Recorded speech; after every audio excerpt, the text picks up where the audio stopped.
Bien, esa fue la entrevista que grabamos el pasado viernes con José Miguel Vivanco, el director para las Américas de la organización Human Rights Watch. Son las 7:43 y ahora le doy la bienvenida acá en el estudio a Monseñor Jorge Cardenal Urosa Sabino. Cardenal, bienvenido en la mañana de hoy acá al programa. Muchas gracias, César. Un gran gusto estar acá y un gran saludo a todos los radioescuchas. Le pedimos a nuestros oyentes que adelantaran algunos comentarios con el hashtag Habla la Iglesia. Le leo algunos de ellos. Asisa Freige. Mientras anoche se reunían para el diálogo, en Maracay condenaban a 13 jóvenes de manera express. ¿De veras, Cardenal, cree en el régimen? Le hago otra de las preguntas. Esta oyente se identifica como Soy Sugar. La Iglesia debe ser firme en la defensa de las necesidades de los más necesitados, del pueblo, de los enfermos y hambrientos. Sonia Martínez. Ya la MUD fue clara con exigencias, ahora le toca al régimen mover ficha con hechos, y si no quedarán como los tramposos que son. Vero Herrera. Monseñor, el papel de la Iglesia debe ser lograr que el gobierno acepte el referendo revocatorio. Ana Yancy Borges. ¿De verdad la Iglesia, viendo la realidad, puede hacer que se escuchen las partes? Lo plantea casi como si fuese un milagro, ¿no? Alberto Portillo. Que haya diálogo, pero que no se pierda la agenda. Presos políticos, referendo revocatorio, respeto de la Constitución y a la Asamblea Nacional. Respeto a la Asamblea Nacional. Le dejo este puñado de opiniones para comenzar entonces nuestra conversación, Cardenal. Bueno, aquí por supuesto que son inquietudes muy válidas y muy interesantes, ¿no? Pero hay que tener en cuenta que el diálogo, los protagonistas del diálogo son el gobierno y la oposición. Tanto los expresidentes como el Monseñor Claudio María Celli, que es el nuevo delegado del Vaticano, como acompañante para este diálogo, son eso simplemente, son acompañantes, personas que están invitadas para acompañar, para ayudar, para facilitar, para promover, interceder en un momento determinado de conflicto, etcétera. Pero no es la Iglesia, no es el Vaticano, ni tampoco los expresidentes los que tienen el peso del diálogo. El peso del diálogo lo tienen las partes, es decir, el gobierno y la oposición. En estas preguntas pareciera que hay como una duda sobre la capacidad del Vaticano para resolver, para promover pues ese encuentro. Nosotros, repito, tenemos que tener en cuenta que el papel del acompañante no es sino ayudar. Y, claro, quienes tienen que tener una actitud positiva para resolver los problemas son las partes que están comprometidas en el diálogo. Y en ese sentido, ya Monseñor Claudio María Celli, que es el nuevo Tome agua, tranquilo. Sí, el nuevo delegado del Vaticano, dijo que debía haber señales claras por parte del gobierno que respalden esta voluntad de diálogo, ¿no? Creo que eso es muy importante. Cardenal, no creo que sea duda de la capacidad y la habilidad de la Iglesia. Creo que es más bien duda de una de las partes, las dudas del régimen, ¿no? Porque ya en muchas ocasiones previas dicen una cosa y terminan haciendo otra. Y el CNE, por ponerle solo el caso del referendo revocatorio, el CNE terminó aprobando, después de todos los obstáculos, que se diera una recogida de las huellas, 3 días y todo, y a última hora el gobierno también echó eso para atrás, amparándose en esta situación de estos tribunales penales del interior de la República. De manera tal de que no creo que las dudas estén en la Iglesia, sino en los voceros del régimen. Exactamente. Y eso es algo que compartimos, porque inclusive yo en varias oportunidades he insistido en eso, de que el gobierno da señales contradictorias Por ejemplo, la agresión que hubo a la Asamblea Nacional el domingo 23 fue algo totalmente inaceptable. Un hecho de violencia que, gracias a Dios, no pasó a mayores, pero que indica pues una actitud de violencia y de intolerancia ante inclusive un órgano del poder público elegido por el voto popular. De tal manera que nosotros estamos conscientes, el episcopado venezolano está consciente de los problemas que ha señalado, han señalado estas personas, ¿no?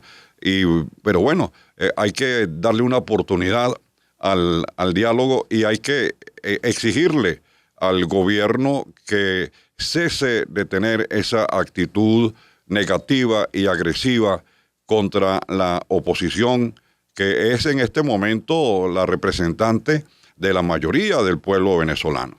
El pueblo venezolano el 6 de diciembre del año 2015 marcó un rumbo distinto, cambió el rumbo del país e indicó que hay una nueva mayoría, e indicó que debe haber un cambio en la dirección de la vida pública del país. Bueno, esto el gobierno lo debe tener en cuenta. Y yo creo que una de las metas del diálogo por parte de la oposición es hacerle entender esto a los representantes del gobierno. La Iglesia ha pasado a tener un rol fundamental ya, más allá que ser una instancia que propicia el encuentro, hay de todo un poco, ¿no? Fíjese, ayer conocemos el documento de la Conferencia Episcopal, que es un documento muy fuerte, pero los propios obispos, por su cuenta, han estado declarando cosas duras. Es decir, el obispo emérito Pérez Morales, en un tuit, comentó con algo de sorna y muy fina ironía que el diálogo se parecía al diálogo en el campo veraniego de Auschwitz entre los carceleros nazis y los judíos, o el sermón de Monseñor del Prete, el arzobispo de Valencia, en la bajada de la Virgen de la Chinita, en Maracaibo, que también dijo cosas y frases muy, muy fuertes.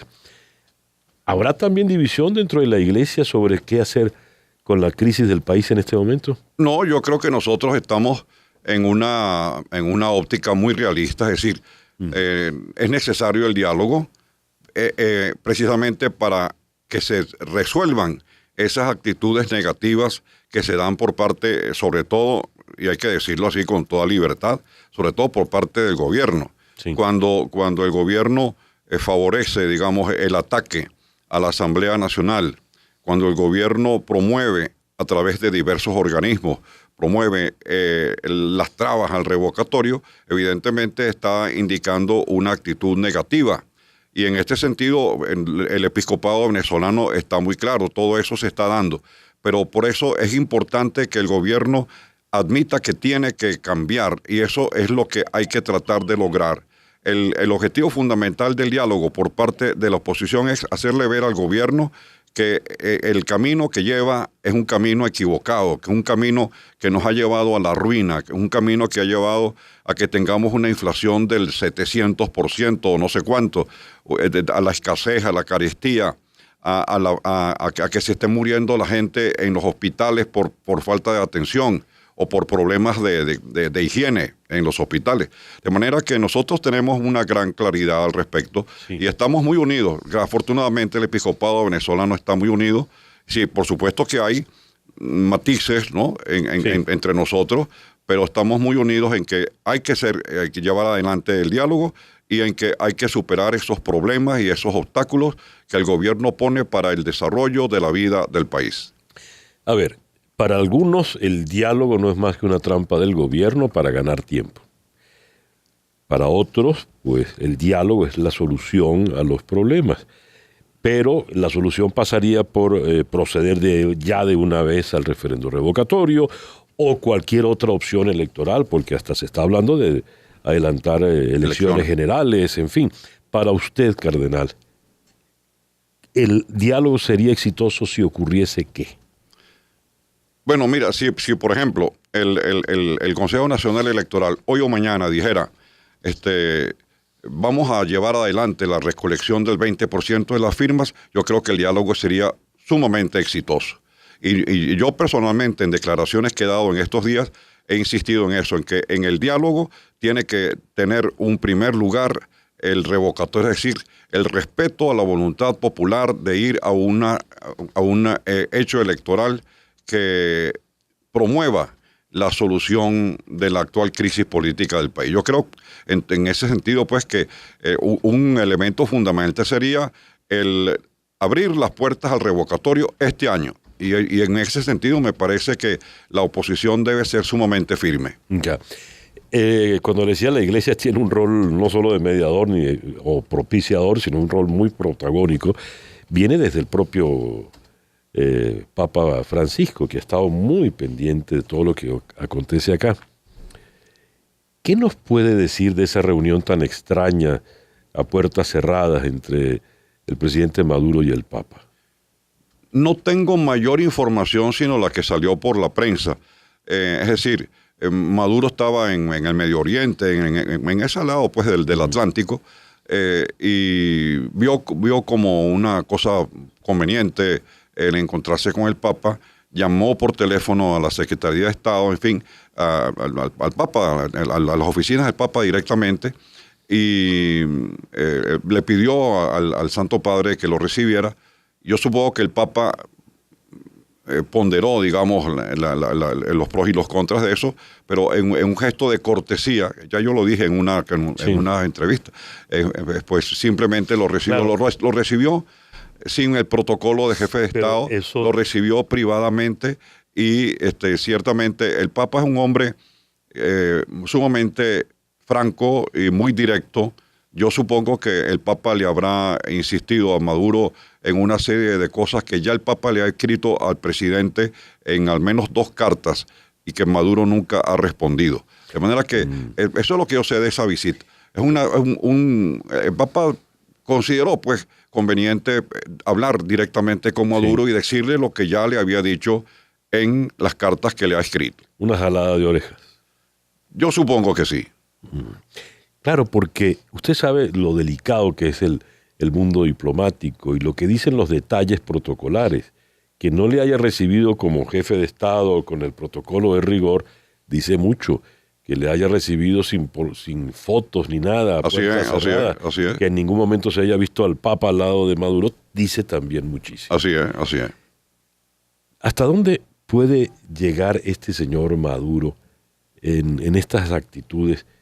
Por ejemplo, que han llevado ya al propio Papa a molestarse y a estar un poco impaciente. Mira, no, yo no sabría cómo responder a esa pregunta. Yo creo que nosotros tenemos que exigirle al presidente que respete la Constitución, que respete a la oposición, que abra las puertas a la consulta popular. ¿Cómo es posible que no solamente no se permita el revocatorio, sino que se difieran las elecciones para los gobernadores? Sí. Todo eso, hay que exigirle al presidente que tenga una actitud distinta, que cese con ese lenguaje violento y que promueva un verdadero encuentro entre todos los venezolanos. Creo que yo no puedo decir hasta dónde puede llegar el presidente.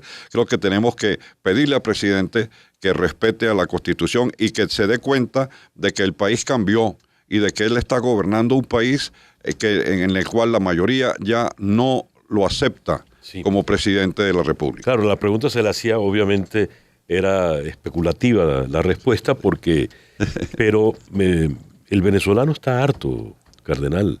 Y lo que se dice el venezolano es, bueno, ¿hasta dónde va a llegar este hombre, no? Porque pareciera que no tiene límite.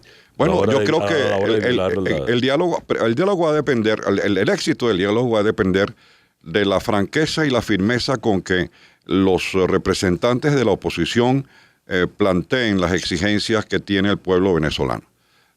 Por ejemplo, el hecho de la escasez de alimentos y de medicinas. ¿Cómo es posible que desde agosto esté un container con medicinas enviadas desde Chile para Cáritas de Venezuela, que es un organismo de la Iglesia de ayuda humanitaria, y que no hayan dado el permiso todavía para que esas medicinas sean distribuidas al pueblo venezolano? ¿Qué excusa les han dado, cardenal?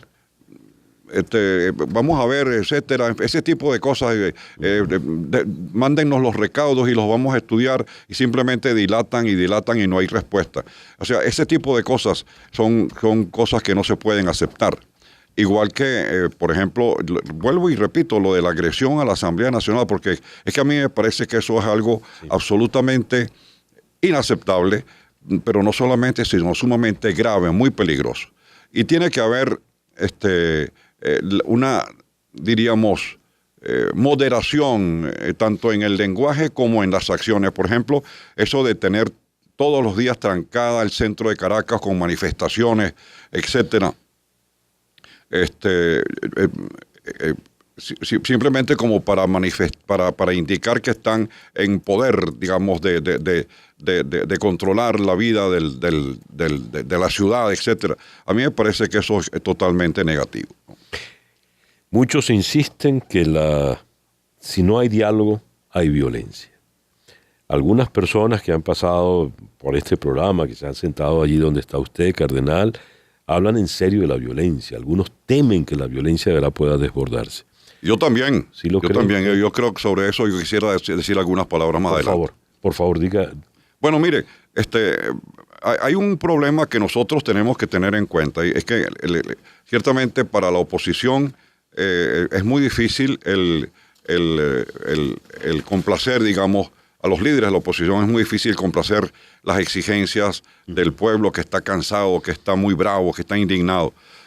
Pero es importante evitar hacer llamados que puedan provocar acciones violentas, como por ejemplo eso de ir a Miraflores el jueves. Yo personalmente pienso que eso no conviene. Como tampoco es aceptable el llamado que están haciendo de parte del gobierno a ir todos los días a impedir que la Asamblea Nacional actúe. Eso tampoco es conveniente, porque ahí hay una violencia, se agreden a los diputados. De manera que a mí me parece que hay que tener mucho cuidado, porque se puede provocar una violencia fatal o mortal, y eso ciertamente no lo queremos. Creo que, por supuesto, lo de la marcha a Miraflores el jueves tiene el peligro de que haya esos grupos armados que ya los hemos visto actuando, se actuaron a sus anchas en febrero y marzo del año 2014, y hubo muchísimos de esos muertos que son achacables o imputables a esos grupos violentos. Sí. Bueno, yo creo que no podemos arriesgar a que el pueblo venezolano que quiera, digamos, ir a Miraflores, sea víctima de esos grupos armados. Por supuesto que la responsabilidad última de de quienes tienen el deber de proteger la seguridad patrimonial y personal de los venezolanos, del gobierno. Pero hasta ahora nosotros no hemos visto que esos grupos armados, que esos asesinos que mataron a la gente, por ejemplo, a Génesis Geraldine Moreno, Carmona, Génesis Carmona, que fue la primera, la mataron en la avenida Cedeño de Valencia con unos de los grupos armados esos, ¿no? Sí. Hay videos de esos tipos, y así por el estilo, muchísimos, ¿no? Bueno, esa gente no ha sido castigada, no ha sido capturada y no ha sido castigada. No ha habido justicia para los muertos que fueron provocados en la represión a las manifestaciones de la oposición. De manera que es preferible buscar otro destino, otra meta, otro punto de llegada a la manifestación que con toda justicia y con toda, digamos, sí, legitimidad puede promover la oposición. Pero eso de Miraflores es un peligro muy grande, sí, y no conviene someter al pueblo venezolano a ese peligro. Ya para cerrar, cardenal, usted es un hombre de fe. Así es. ¿Verdad? Pero, y representa a la iglesia, es un príncipe de la iglesia. Muchos dicen que esto está tan feo que solo nos salva un milagro. Sin tener que ir tan lejos y sin tener que apelar a la esperanza divina, ¿cómo vamos a salir de esto, cardenal? Yo creo que tenemos que por supuesto, seguir orando y yo en todas las misas que hago siempre le pido a los fieles que le pidamos a Dios que los venezolanos podamos resolver nuestros conflictos de manera pacífica. Yo creo que se trata de seguir insistiendo en los grandes valores, en los grandes principios, en los derechos constitucionales. Yo digo también que nosotros tenemos que defender nuestros derechos y defender los derechos de los demás. Y en este sentido, pues el episcopado está actuando permanentemente. Todos nuestros documentos van en esa línea, sí. Defender los derechos del pueblo venezolano. Yo creo que tenemos que ir en esa... Pero ahora, lo que se pueda y se deba hacer, eso le corresponde a los líderes de la oposición.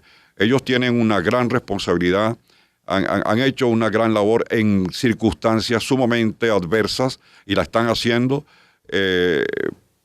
pero le corresponde a ellos el marcar los caminos y por eso tienen que ser sumamente hábiles, sumamente prudentes, al mismo tiempo sumamente fuertes y dedicados para poder llevar al pueblo venezolano a la solución de la crisis que tenemos. Y tiene que haber por parte de personas del oficialismo, personas inteligentes que las hay también, que se dan cuenta de que esto no puede seguir, de que el país cambió, aunque las autoridades del gobierno no lo quieran admitir, el país cambió.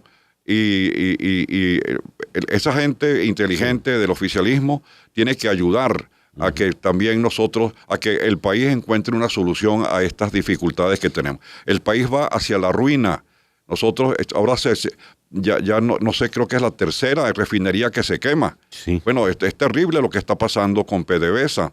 Bueno, ¿hasta cuándo vamos a seguir en esto? ¿Hasta dónde vamos a llegar? Tiene que haber un cambio y en este sentido, pues, el diálogo tiene que ayudar a que ese cambio sea un cambio pacífico, electoral y democrático. Cardenal, muchísimas gracias por venir en la mañana de hoy acá al programa. Gracias pues al cardenal Jorge Urosa Sabino. Vamos a una pequeña pausa y ya regresamos, son las 8:05.